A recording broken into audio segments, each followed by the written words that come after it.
Okay, the bottom line is I couldn't really be asked right now to do anything like totally special and totally amazing as far as like, stories and the rest of that's concerned, because it's late and I'm tired and I've had a long day. And trying to fit my video creation into everything else in my life can in fact sometimes be a bit more trying than I would like it to be otherwise. Still, I want to talk to you again about this thing which I've had for a little while. I do tarot reading for a living. It's my job. I've had this job now for nearly 10 years. Can you believe that? Can you dig it? Can you understand that? Uh, this is like the longest I've been in any form of employment whatsoever, and that is doing something that I actually enjoy, I get a buzz out of, and I do good from. Okay, that's that's at least three cool things. I mean, every single day it can be really, really trying. It can really, really stress me out. Okay, because it's people's problems every single damn day. But on the other hand, it's like amazing. But one thing that I find is that I can get into a bit of a pattern or a bit of a rut with the way I work. So it's good for me to have a completely different deck of cards with different ideas.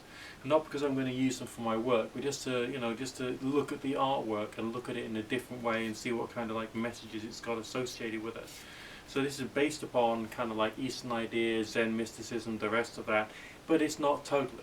I mean, some of these are actually quite clever. I mean, one of the cards was was supposed to be the image of isolation. Okay, it's an artistic expression of the feeling of isolation, but there's a hyphen between the word ice and olation. So there's like icy imagery in the card, and there's like a sense of coldness and that sort of thing associated with it. So the way in which the poetry of the imagery kind of like expresses a particular message puts a completely different spin, all right, a completely different energy on what is going on with the message of the card itself. Also, they have a slightly different layout. They've got an extra major arcana thrown in, which they call the Master, which is just this vaguely wise, bearded, like vaguely Middle Eastern or Eastern type looking individual, kind of like looking at you slightly sideways, kind of like, I know things which you don't. You got to listen to me. But of course, it still connects to yourself, and it's something to do with the wisdom inside yourself, which you need to learn how to access, which you don't know how to access yet, and the rest of that. And so there's allusions to like the Moon card of the tarot and all kinds of other fun things in there.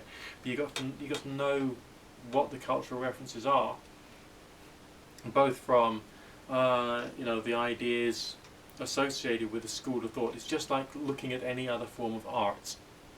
Okay. Art's history, that sort of thing. You need to look at like where a person's coming from when they're creating a work of art. You got to understand that. You got to understand the forces, the influences, the history around that time, and so on and so forth. Similar, but not identical. Okay, but similar ways of looking at the imagery of, let's say, a tarot pack, even a modern tarot pack like this, based upon like Eastern ideas, is like what you need to do in order to try and get some kind of understanding as to what it means. I mean, this one is totally bizarre. Totally bizarre. It's just called Mind, and it's got this like chaotic machinery kind of like imagery in the background, and this almost like scream-like facial expression on the character. It's not a very comfortable image to look at.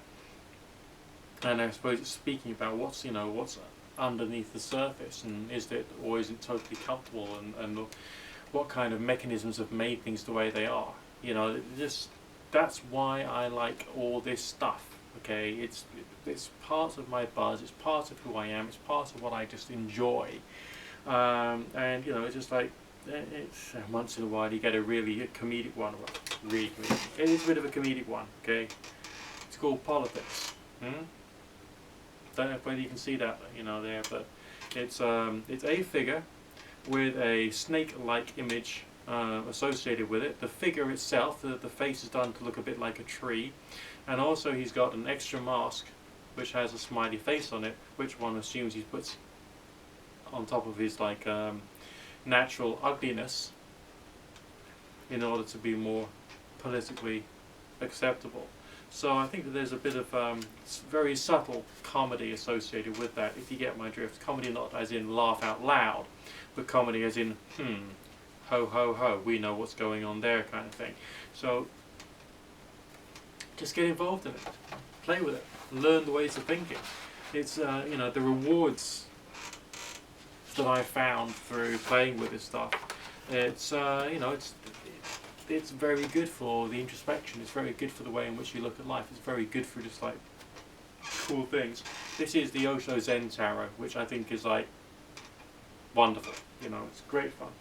It's not tarot the way you understand it. You know, it's tarot as a form of art to play with. Okay, to try and find creative inspiration in and do all kinds of other fun and weird and wonderful things with. Okay, now what I'm going to do is I'm going to see whether I can edit this video on my Windows 10 machine. See if it actually works. I'll speak to you in a bit.